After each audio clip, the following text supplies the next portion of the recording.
ಇನ್ನು ದರ್ಶನ್ಗೆ ಆತಿಥ್ಯ ಅಥವಾ ಅತಿಥಿ ಸತ್ಕಾರ ಕೊಡೋ ವಿಚಾರದಲ್ಲಿ ಜೈಲಲ್ಲಿ ಎರಡು ಗುಂಪುಗಳ ಮಧ್ಯೆ ಕೋಲ್ಡ್ ವಾರ್ ಆಗಿದೆ. ಇದೇ ಕೋಲ್ಡ್ ವಾರು ದರ್ಶನ್ ಈ ಸ್ಥಿತಿಗೆ ಕಾರಣ ಆಗಿರೋದು ಅಥವಾ ಇದು ರಿವೀಲ್ ಆಗೋದಕ್ಕೆ ಕಾರಣ ಆಗಿರೋದು. ಒಬ್ಬರನ್ನ ಬಿಟ್ಟು ಮತ್ತೊಬ್ಬನಿಂದ ಆತಿಥ್ಯ ಸ್ವೀಕರಿಸಿದ್ದೇ ದರ್ಶನ್ಗೆ ಮುಳುವಾಗಿದೆ.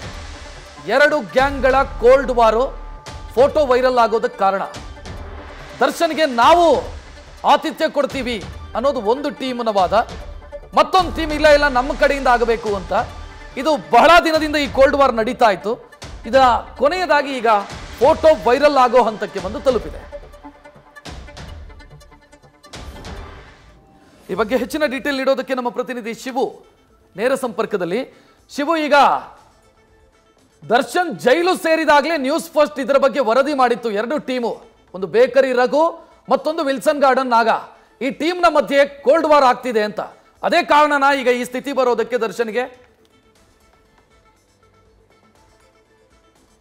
ರಕ್ಷತ್, ಸದ್ಯಕ್ಕೆ ಪೊಲೀಸ್ ಅಧಿಕಾರಿಗಳು ಜೊತೆಗೆ ಜೈಲಧಿಕಾರಿಗಳು ಮಾಡ್ತಿರುವಂತಹ ತನಿಖೆಯಲ್ಲಿ ಪ್ರಾಥಮಿಕವಾಗಿ ಸಿಕ್ಕಿರುವಂತಹ ವಿಚಾರ ಇದು ಅಂತೇಳಿ, ದರ್ಶನ್ ಜೈಲಿಗೆ ಹೋದಂತ ನಂತರದಲ್ಲಿ ಮೊದಲಿಗೆ ದರ್ಶನ್ ಬೆಂಗಳೂರಿನ ಪರಪ್ಪನ ಅಗ್ರಹಾರ ಜೈಲು ಸೇರಿದಾಗ ಒಂದು ವಾರದಲ್ಲಿ ದರ್ಶನ್ ಯಾರನ್ನು ಕೂಡ ಭೇಟಿ ಮಾಡ್ಲಿಕ್ಕೆ ಇಷ್ಟಪಡೋದಿಲ್ಲ. ಅವರು ಪೊಲೀಸ್ ಲ್ಯಾಂಗ್ವೇಜ್ ನಲ್ಲಿ ಪರ್ಸನಲ್ ಎಂಟ್ರಿ ಅಂತ ಹೇಳ್ತಾರೆ. ಅಂದ್ರೆ ದರ್ಶನ್ ಸಮ್ಮತಿ ಮಾಡಿದವರು ಮಾತ್ರ ಅವರನ್ನ ಭೇಟಿ ಆಗ್ಲಿಕ್ಕೆ ಸಾಧ್ಯ. ಕೇವಲ ಕುಟುಂಬಸ್ಥರ ಭೇಟಿಗೆ ಮಾತ್ರ ದರ್ಶನ್ ಅವಕಾಶವನ್ನ ಕೊಟ್ಟಿರ್ತಾರೆ. ಅದು ಸುಮಾರು 8-10 ದಿನಗಳ ಕಾಲ. ಆದ್ರೆ ನಟ ದರ್ಶನ್ ಆರಂಭಿಕ ದಿನಗಳಲ್ಲಿ ಜೂನ್ 20ನೇ ತಾರೀಕಿನ ನಂತರದಲ್ಲಿ ಬೆಂಗಳೂರಿನ ಪರಪ್ಪನ ಅಗ್ರಹಾರ ಜೈಲ್ಗೆ ಹೋಗ್ತಾರೆ. ದರ್ಶನ್ ಜೈಲ್ಗೆ ಹೋದ ಮೊದಲ 10 ದಿನಗಳ ಕಾಲ ದರ್ಶನ್ಗೆ ಎಲ್ಲಾ ರೀತಿಯಾದಂತಹ ವ್ಯವಸ್ಥೆಯನ್ನ ನೋಡ್ಕೊಂಡಿದ್ದು ಬೇಕರಿ ರಘು ಅನ್ನೋ ಮಾಹಿತಿ ಸದ್ಯಕ್ಕೆ ಸಿಗ್ತಿರುವಂತದ್ದು. ಸದ್ಯ ವೈರಲ್ ಆಗಿರುವಂತಹ 2 ಫೋಟೋಗಳ ಪೈಕಿ ಒಂದು ಫೋಟೋದಲ್ಲಿ ದರ್ಶನ್ ವಿಲ್ಸನ್ ಗಾರ್ಡನ್ ನಾಗ, ದರ್ಶನ್ ಮ್ಯಾನೇಜರ್ ನಾಗರಾಜ್ ಹಾಗೂ ಕುಳ್ಳ ಸೀನನ ಜೊತೆ ಇದ್ರೆ, ಇನ್ನೊಂದು ಫೋಟೋ ಜೈಲಿನ ಬ್ಯಾರಕ್ ಒಳಗಡೆ ಕೂತ್ಕೊಂಡು ನಟ Darshan cigarette ಸೇದುವಂತ photo.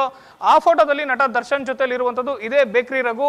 Bakery Raghu ಬೆಂಗಳೂರಿನ one of the notorious rowdy sheeter, ಬೆಂಗಳೂರಿನ ಸೌತ್ ಡಿವಿಷನ್ ನಲ್ಲಿ ಬರುವಂತಹ ರೌಡಿ ಶೀಟರ್ ಈತ. ಇದೇ ಬೇಕರಿ ರಘು ವಿರುದ್ಧವಾಗಿ ಬೆಂಗಳೂರಿನ ಸುಬ್ರಹ್ಮಣ್ಯಪುರದಲ್ಲೂ ಕೂಡ ರೌಡಿ ಶೀಟ್ ಇರುವಂತದ್ದು. ಬೆಂಗಳೂರಿನ ಮತ್ತೋರ್ವ ನಟೋರಿಯಸ್ ರೌಡಿ ಸೈಕಲ್ ರವಿಯ ಬಲಗೈ ಬಂಟ ಬೇಕರಿ ರಘು ಆಗಿರುವಂತದ್ದು.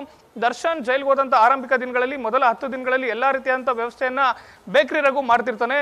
ತದನಂತರದಲ್ಲಿ ಮೊದಲ 10 ದಿನಗಳ ಕಾಲ ನಾಗ ದರ್ಶನ್ ರನ್ನ ಭೇಟಿ ಆಗ್ಬೇಕು, ದರ್ಶನ್ ಜೊತೆ ಸಖ್ಯವನ್ನ ಬೆಳೆಸಬೇಕು ಅಂತೇಳಿ ನಾಗ ಪ್ರಯತ್ನ ಪಟ್ಟರು ಕೂಡ ಅಷ್ಟೊತ್ತಿಗೆ ಆಲ್ರೆಡಿ ನಟ ದರ್ಶನ್ ಬೇಕರಿ ರಘು ಸವಾಸವನ್ನ ಮಾಡಿರ್ತಾರೆ. ಆತನ ಜೊತೆ ಗುರುತಿಸಿಕೊಳ್ಳುವಂತ ಕೆಲಸವನ್ನ ಮಾಡ್ತಾರೆ. ಅದಾದಂತ ನಂತರದಲ್ಲಿ ಇಡೀ ಬೆಂಗಳೂರು ಪರಪ್ಪನ ಅಗ್ರಹಾರ ಜೈಲಿನಲ್ಲಿ ಪ್ರತಿಯೊಂದು ಮೂವ್ಮೆಂಟ್ ಅನ್ನು ಕೂಡ ಕುಳ್ಳ ಸೀನಾ ಕಂಟ್ರೋಲ್ ಅನ್ನ ಮಾಡ್ತಿರ್ತಾನೆ. ಇದೇ ಕುಳ್ಳ ಸೀನನ ಮತ್ತೋರ್ವ ಸಹಚರನೇ ವಿಲ್ಸನ್ ಗಾರ್ಡನ್ ನಾಗ. ಹೀಗಾಗಿ 10 ದಿನಗಳ ನಂತರದಲ್ಲಿ ವಿಲ್ಸನ್ ಗಾರ್ಡನ್ ನಾಗನ ಜೊತೆಯಲ್ಲಿ ಗುರುತಿಸಿಕೊಳ್ಳುವಂತ ಕೆಲಸವನ್ನ ನಟ ದರ್ಶನ್ ಮಾಡುವಂಥದ್ದು. ಹೀಗಾಗಿ ಎರಡು ತಂಡಗಳ ನಡುವೆ ಬೇಕರಿ ರಘು ಹಾಗೂ ವಿಲ್ಸನ್ ಗಾರ್ಡನ್ ನಾಗನ ಟೀಮ್ನ ನಡುವೆ ದರ್ಶನ್ಗೆ ಆತಿಥ್ಯ ನೀಡುವಂತಹ ವಿಚಾರಕ್ಕೆ ಸಂಬಂಧಪಟ್ಟಂತೆ ಕೋಲ್ಡ್ ವಾರ್ ಸ್ಟಾರ್ಟ್ ಆಗುವಂಥದ್ದು.